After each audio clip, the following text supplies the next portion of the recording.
Isaías capítulo de número 10.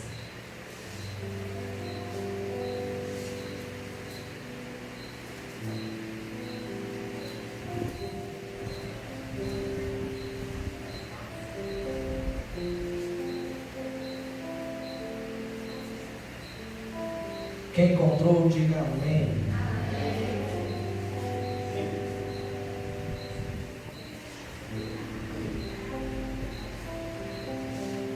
Isaías capítulo 10, vamos ler apenas um versículo de número 27.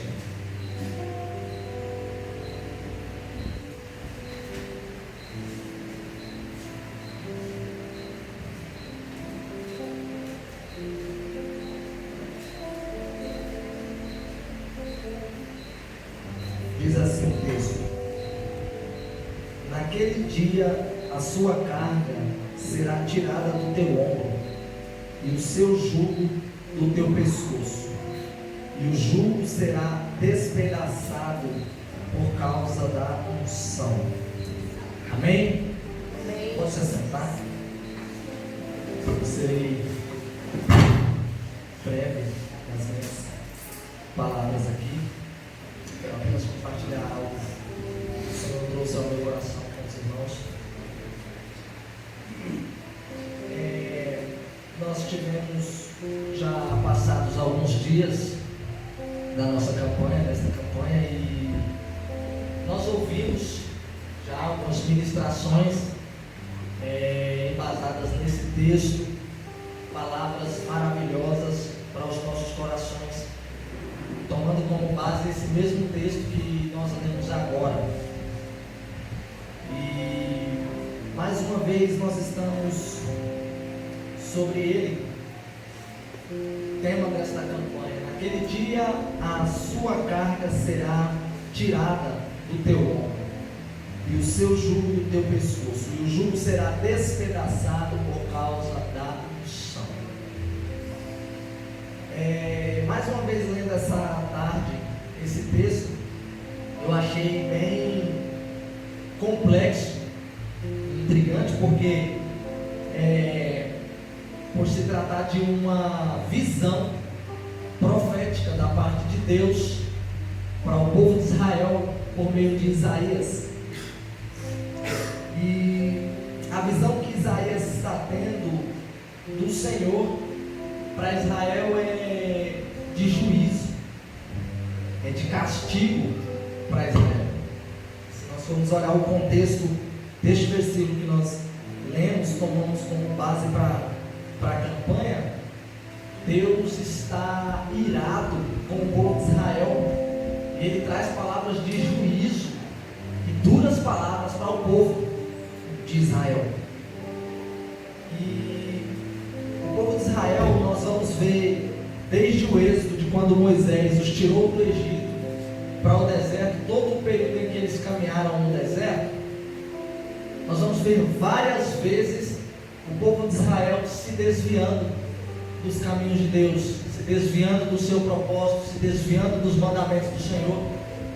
E todas as vezes que o povo de Israel se desviava do projeto principal, original de Deus para eles, Deus tratava de levantar alguém para falar com o povo, levantava alguém para exortar o povo, para repreender o povo, para que o povo retornasse para a presença de Deus, para que Deus tornasse a abençoar o povo, a prosperar o povo e continuar o projeto.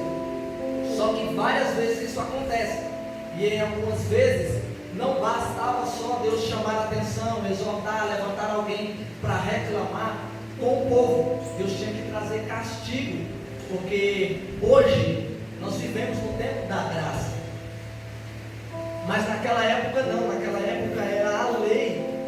Então, quando o povo pecava, Deus, por causa da sua justiça, que não podia ser ferida, ele castigava o povo. E se nós pensarmos da seguinte maneira, um pai sai com o filho, um pai e um filho, e o pai chega em determinado ambiente com o filho, e o filho fala algo que não devia. pronuncia uma palavra que não podia. Aí o pai fala para a criança: filho, eu não quero que você diga isso novamente. Eu não sou pai ainda, mas tem muitos pais aqui, acredito que é assim, né? Mais ou menos. Mães também. Fala para o filho: olha, não é assim, eu não quero que isso se repita. Mas aí, com alguns minutos passando, a criança repete novamente o mesmo erro. E agora a fala do pai pode mudar.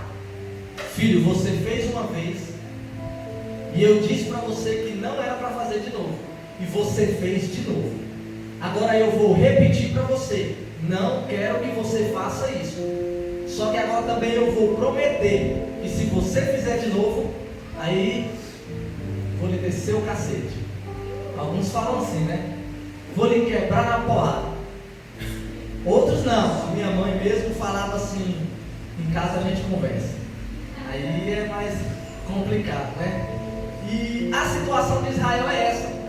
Deus havia já falado com o povo, já havia alertado o povo, mas o povo não obedecia. E agora então Deus está como que dizendo: mais tarde a gente conversa. Traz então essa palavra, essa visão a Isaías do que ele faria com Israel. E era algo que já estava decretado. E ele diz para Isaías: eu vou fazer, já está decretado, já está determinado o castigo para Israel. E aí ele começa, as palavras do Senhor para Isaías são palavras pesadas. No versículo 18 ele começa a dizer que consumirá a glória da sua floresta de Israel, de forma figurativa, para que Israel entendesse o que Deus faria. No versículo 18 ele diz que consumirá a glória de suas florestas e de seu campo fértil, desde a alma até o corpo. Será como quando desmaia o doente. No versículo 19 ele diz: e o resto das árvores da floresta será tão pouco que um menino as poderá contar. Aí no versículo 20 ele diz: naquele dia os restantes de Israel e os que tiverem escapado da casa de Jacó nunca mais se estribarão sobre aqueles que o feriu, mas estribar-se-ão lealmente sobre o Senhor, o Santo de Israel. São palavras duras, de juízo, é o contexto do versículo que nós lemos. São palavras pesadas de Deus para Isaías sobre o povo de Israel. E eu quero de alguma forma nos conectar ao povo de Israel, porque quem era o povo de Israel naquela época? Era o povo de Deus. Quem é o povo de Deus hoje? Somos nós, é a igreja, sou eu, é você. Então, se as palavras de Deus para a igreja naquela época fossem para a igreja de hoje, seriam palavras muito pesadas, palavras muito pesadas para os nossos ombros. Aquele tempo era o tempo da lei, mas o nosso tempo é o tempo da graça. Mas isso não nos isenta de receber de Deus o castigo. Então imagina se essas palavras de Deus para o povo daquela época fossem para a igreja do Senhor hoje. Mas Magdiel, o versículo que nós lemos fala sobre unção, e sobre uma unção muito boa, uma unção que despedaça o jugo. E você vem me falar de castigo, de uma palavra dura dessa de Deus, de repreensão da parte de Deus. Sim, o versículo que nós lemos, alguns versículos depois, fala sobre a unção, uma unção que despedaça todo o jugo. E essa unção para a igreja, para o tempo do povo de Israel, viria, mas viria depois do juízo. Mas que unção é essa, Magdiel? Essa unção era a manifestação do próprio poder de Deus, ou da autoridade de Deus sobre o povo, ou sobre alguém, ou algo. E quando nós falamos de unção, nós temos vários exemplos na Bíblia de manifestação da unção de Deus na vida de alguém, da manifestação do poder de Deus na vida de alguém. E quando nós falamos de unção, eu logo me lembro de Davi. Todos nós conhecemos a história de Davi. Quem conhece Salmo 23? Todo crente conhece o Salmo 23 de cor. Davi, do filho do presbítero Ronaldo, teve hoje aqui na barbearia. Eu olhei para ele e perguntei: o que está escrito em Salmos 23? E ele falou para mim de ponta a ponta. Todos nós sabemos o que está escrito lá. E esse salmo de número 23 é o salmo que relata o exato momento em que Davi recebe essa unção que despedaça o jugo. Porque nós lemos o Salmo 23 e é um salmo muito bonito. O Senhor é o meu pastor, não me faltará. Faz-me deitar em pastos verdejantes, guia-me por águas tranquilas. E a gente olha e acha muito bonito isso. Só que o livro de Salmos é composto por vários cânticos poéticos, salmos poéticos. Mas o Salmo 23, por sua vez, não é um salmo poético. Parece, mas não é. É um salmo profético. É uma revelação do Espírito Santo de Deus para Davi sobre o momento em que ele vai receber essa unção que despedaça o jugo. Como que nós dividimos o Salmo 23? Nós lemos o primeiro versículo, o segundo versículo, o terceiro, o quarto. Aí a gente vai lá no Salmo de número 69, lê o Salmo 69, volta e lê o versículo 5 e o versículo 6 do Salmo 23. Aí a gente entende. Porque Davi, quando ele compõe o Salmo 23, Davi está em prantos, chorando, em desespero. Mas a gente olha para Davi compondo e diz: o Senhor me leva por águas tranquilas. E pensa que Davi estava sorrindo. Mas não, porque Davi tinha acabado de sofrer uma tentativa de assassinato pelos próprios irmãos. Nós vamos saber isso quando nós lemos Salmo 69. A história conta que os irmãos de Davi pegam Davi e mergulham ele no ribeiro e colocam a sua cabeça até o fundo. E aí ele começa em espírito clamar ao Senhor, no Salmo 69. E ele está tão desesperado que ele diz: os meus inimigos são mais do que os cabelos da minha cabeça e eu não posso contra eles. As águas entraram até as minhas entranhas e eu não posso suportar. Davi está clamando por socorro. E aí os irmãos de Davi, afogando ele no fundo do ribeiro, pensam que ele já morreu. Aí solta o corpo e deixa descer na correnteza. Aí Davi desce o corpo na correnteza, e a correnteza leva ele para a beirada do ribeiro, e o corpo dele fica lá num pasto verde, muito bonito. Aí Davi desperta, chorando, começa a compor o Salmo 23. Olha onde eu estava, sendo afogado à beira da morte, e olha onde eu estou agora. O Senhor é o meu pastor e não me faltará. Faz-me deitar em pastos verdejantes, guia-me mansamente por águas tranquilas e refrigera a minha alma, e guia-me pelas veredas da justiça por amor do seu nome. Davi, em prantos, começa a se lembrar dos seus irmãos sobre ele, tentando matá-lo. E aí ele diz: ainda que eu ande pelo vale da sombra da morte, eu não temerei mal nenhum, porque até lá o Senhor está comigo, e a tua vara e o teu cajado me consolam. Aí Davi está chorando, e agora o Espírito Santo de Deus chega para Davi e diz: Davi, continue a composição e escreva, diga: prepara uma mesa perante mim na presença dos meus inimigos. E aí Davi pula longe, porque acabaram de tentar acabar com a vida dele, tentaram matá-lo, e o Espírito Santo querendo que ele escreva: prepara uma mesa perante mim na presença dos meus inimigos. Davi não quer compor, e o Espírito Santo insiste: prepara perante mim uma mesa na presença dos meus inimigos, unge a minha cabeça com óleo e o meu cálice se transborda. E Davi não quer compor. Aí de repente Davi ouve uma voz, é um moço que vem correndo em sua direção gritando: Davi, seu pai mandou chamar, porque o profeta Samuel está na casa do teu pai e disse que enquanto você não chegar, ninguém vai se assentar à mesa.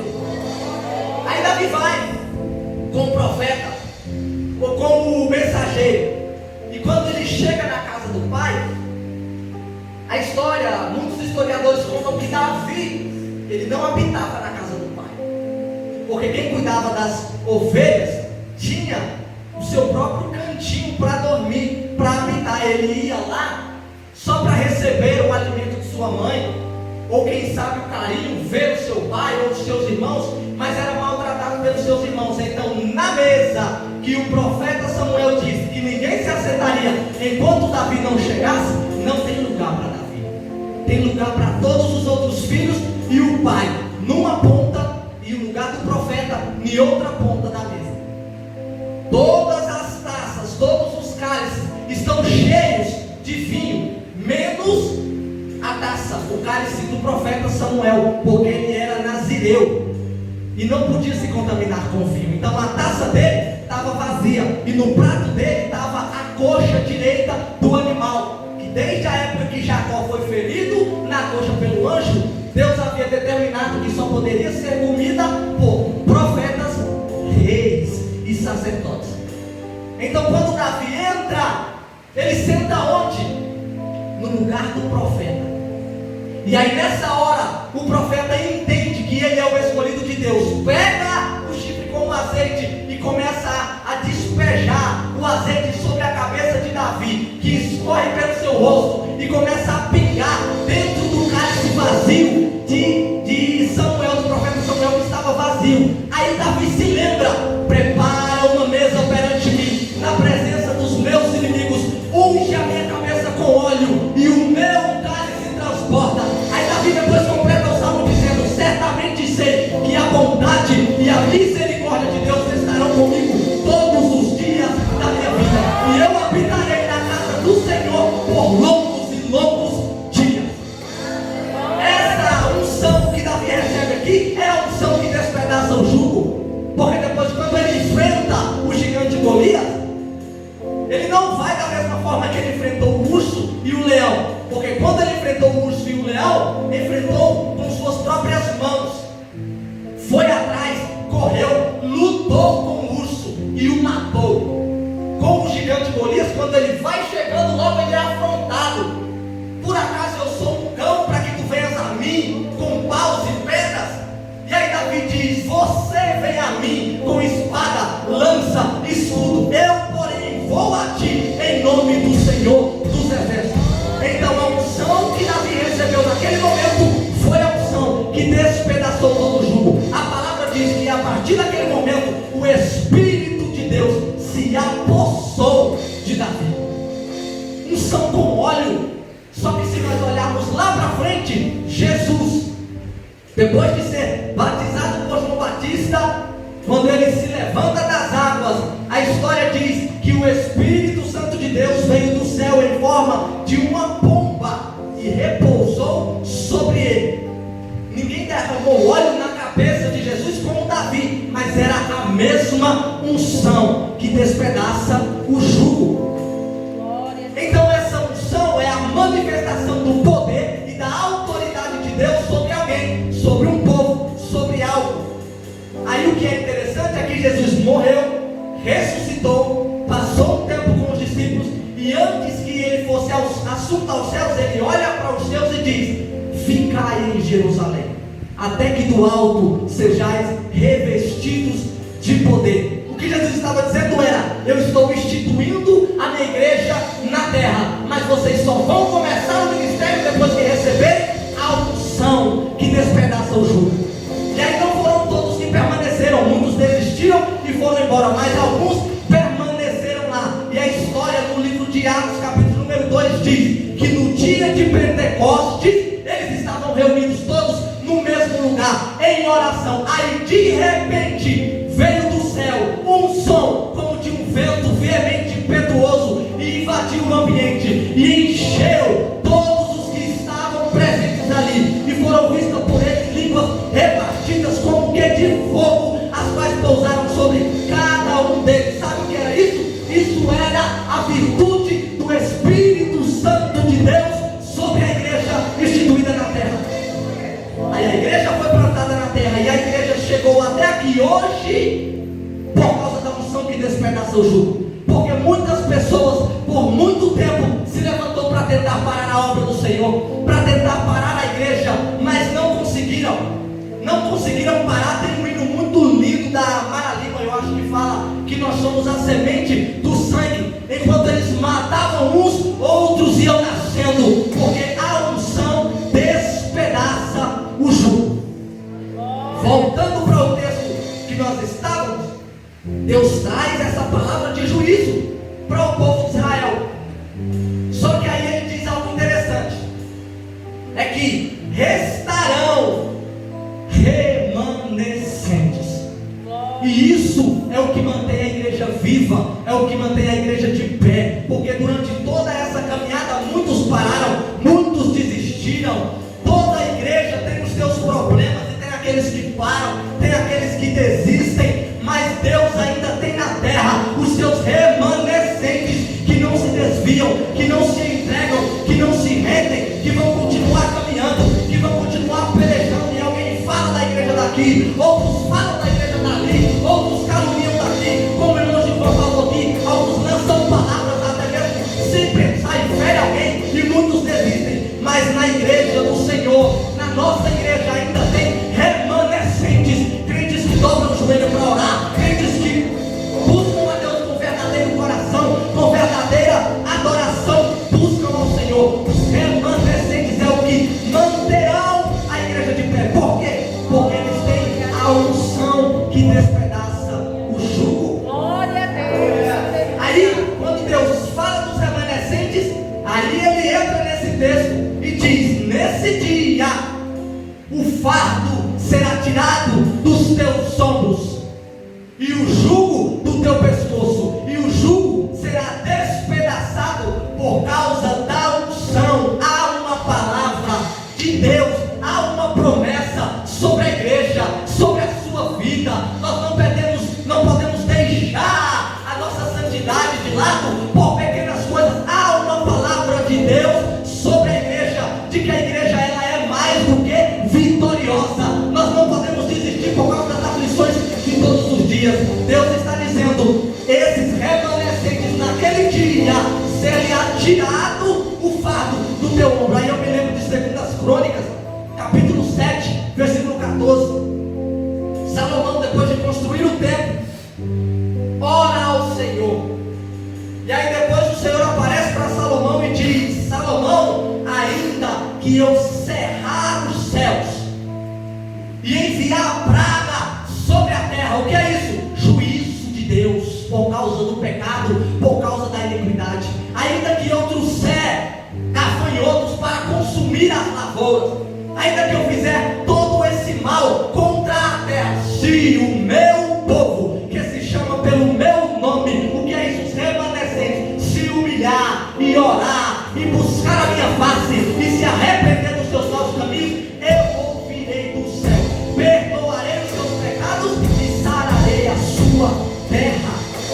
É o que Deus está dizendo para o povo de Israel aqui. E quem sabe é a mensagem que o Senhor tem para nós. A igreja passa por momentos difíceis. Todos nós enfrentamos momentos de dificuldade, de tribulação, de resistência. Mas nós não podemos esquecer, há uma promessa.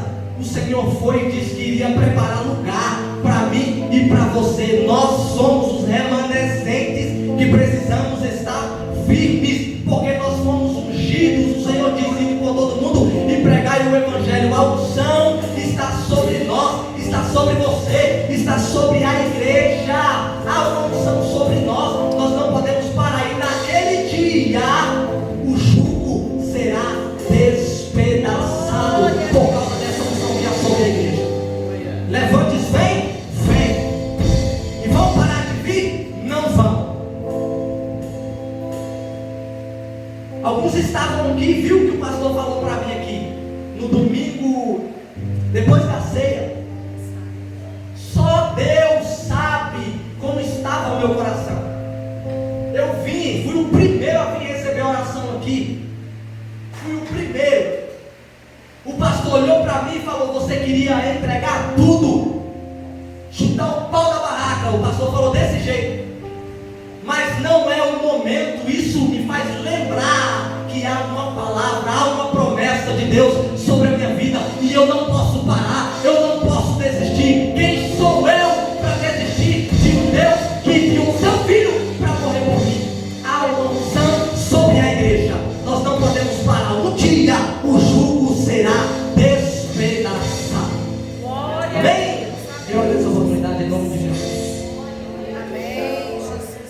Pode glorificar a Deus.